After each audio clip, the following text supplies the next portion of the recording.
tasu.lspacepakhtosarayast nori kisi.lspace.com.au/pakhtosakhawauri.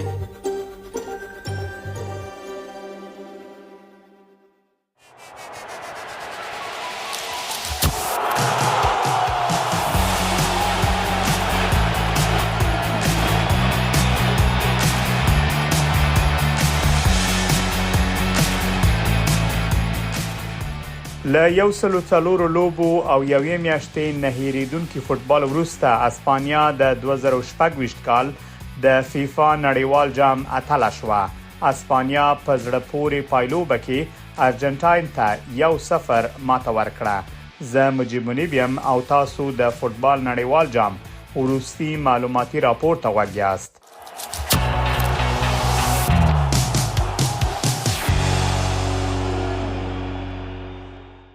اسپانیا په خپل تاریخ کې د دویم ځل لپاره د نړۍ اتله لوبډله شوه او د 2026 کال نړیوال جام یې په خپل نوم ثبت کړ.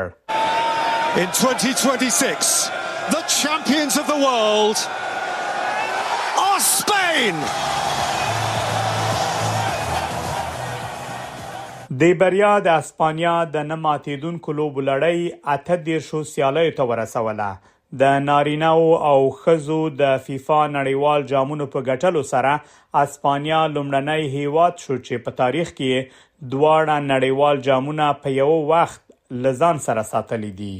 د اروپا د اتلې لوبډلې اسپانیا او دفاعي اتلې لوبډلې ارجنټاین ترمنځ د فیفا نړیوال جام پایلوبې د نیویارک نیوجرسي لوبغالي ته له 2.0 څخه زیات نندارچیان راجلب کړي و. د امریکا د ولسمشر ډونالد ټرمپ د ګډون له امله امنیتي تدابیر سخت شوي و چې له امله یې د لوبې له پیل مخکې اوږده کتارونه جوړ شوي و. خو کله چې لوبه پیل شوه د ټولو پام د فوتبال تر ټولو سترې جایزې ته واوښت. که څه هم د 1-0 پایله یوه سخته او نږدې سیالي ښیي، خو اسپانیا د لوبې ډیره برخه تر خپل کنټرول لاندې وساتله. دوی منظم دفاع د ارجنټاین بریدونه شنډ کړل او دفاعي اتلان یې دې ته پرې نه ښودل چې تر اضافي وخت پورې یو ګول هم ووهي. ارجنټاین په ټوله لوبه کې یوازې 2 د ګول هڅې وکړې. بل لور ته اسپانیا د ګول 20 هڅې وکړې، خو د ارجنټاین ګول ساتونکي ایمی مارټینز 11 توپونه وژغورل. دا د نړیوال جام په پایلوبه کې تر ټولو لزیاتو ګولونو دفاع بلل کیږي چې د ارجنټاین د بریا هیلې ژوندۍ ساتلې وي. خو د اضافي وخت په وروستیو شیبو کې د لوبي حالت بدل شو. د ارجنټاین لوبغاړی انزو فرناندز د دویم ژیړ کارت له ترلاسه کولو وروسته له لوبي وشړل شو ځکه یې یو بې احتیاطه ټکل کړی و. ارجنټاین اړ شو چې ټول اضافي وخت له 10 لوبغاړو سره یو ځای ولوبېږي. اسپانیا بالاخره له دې شمیریزې برلاسۍ ګټه واخیسته کله چې بدیل لوبغاړي فیران تورس یو پیاوړی شاټ وواهه او د لوبي یوازنۍ ګول وواهه. همدا ګول د پایلوبې د برخلیک ټاکونکی شو. Williams and thundering for Spain by Ferran Torres.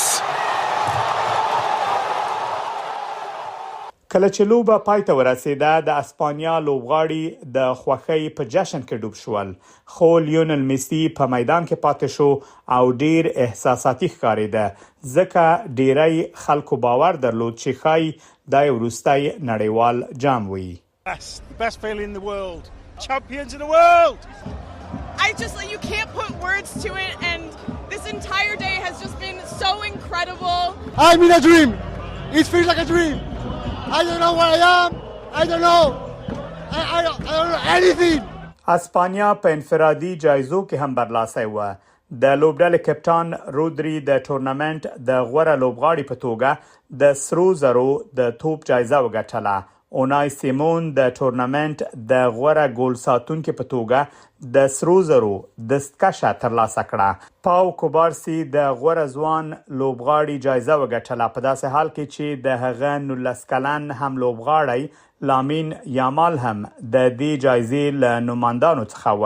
په همدې حال کې د فرانسې کپټان کیلیان امباپې د سرو زرو بوټ جایزه خپل کړه. هغه لومړنی لوبغاړی شو چې دا جایزه 2 ځله ګټلې ځکه ټورنمنت یې له 10 ګولونو سره پای ته ورساوه چې د ارجنټاین له لیونل میسی څخه 2 ګولونه ډیر و.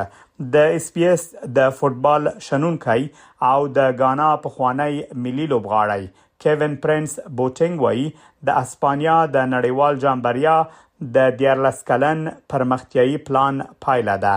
هغه پلان چې د اسپانیا د فوتبال هر کچه یې بدله کړي له ځوانو لوبډالو نیولې تر ملي لوبډالې پورې. It's a big example to all the other nations and countries to how it's done. Building from the youth, bringing them players up, believing in them, believing in the coaches, because you know football is very quick. One not good, one result what is not good, you get sacked. The player is not good enough. They believe in what they're doing and they stick to it. No matter what the critics say, no matter what I say, they do not care. They stick to it, and at the end of the day, they celebrate the biggest trophy in the world. Well deserved. د اسپانیا دویم نړیوال جام خی د کلونو پلان جوړونې پایلوي، خو د دې حقیقت لمخې چې د دوی لوبډاله د ټورنمنت له تر ټولو ځوانو لوبډالو څخه یو ده، دا بریا خی په نړیوال فوتبال کې د یوې نوې دورې پیل هم وي. زه مجيب منیبیم او تاسو د 2026 کال د فوتبال نړیوال جام وروستي راپور ته غوږ وئ.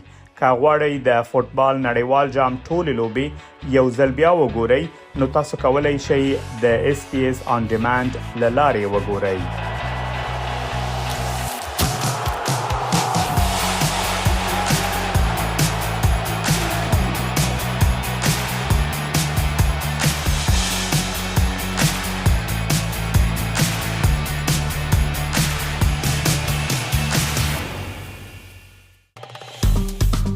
که غواړئ دغه سنوري کیسې هم اورئ نو د خپل پودکاسټ، ګوګل پودکاسټ یا هم د خپل خوښي پر پودکاسټ یې واورئ.